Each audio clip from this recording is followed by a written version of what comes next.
Hey Girl Campers, this is Dana Heck, Southeast Texas Girl Camper Guide.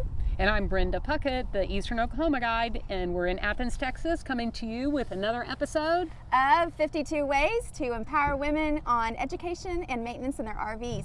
So today we're at the RV Pedestal and we've got a couple of good practices to share with you guys. It's always a best practice whenever you're getting ready to plug in your rig to make sure that this breaker is in the off position. Those electrons might try to jump over to your plug and arc and cause some burning or melting. So we want to make sure that the breaker is off. Now this gal, when she was getting ready to plug in, she had a little problem and could not figure out which one was the 30 amp plug for her rig. We already knew this was the 50 amp breaker.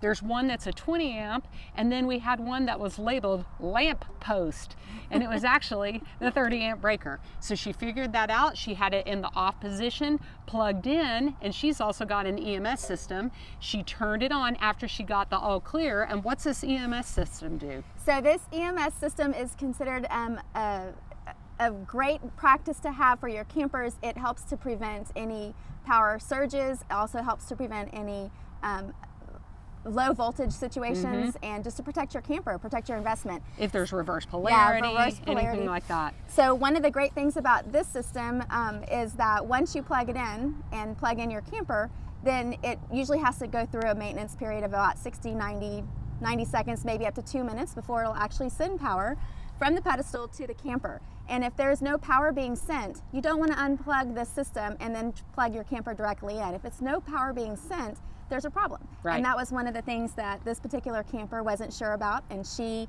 although she wasn't receiving any power and couldn't figure out why, because she hadn't flipped the correct breaker, she started to unplug the EMS system to then plug her camper directly in, which is a big no-no. If you're not getting power, there's a reason. So let's investigate first before you do anything else.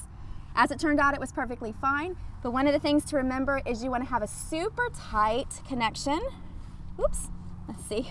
It lost. There we go. You want to have a super tight connection here.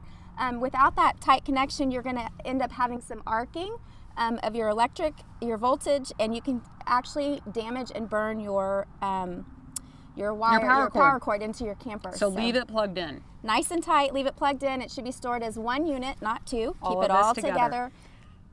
Go ahead. I was going to say, so those are a couple of good best practices when it comes to the RV Pedestal. And stay tuned. We'll be bringing you more. Yeah. Bye.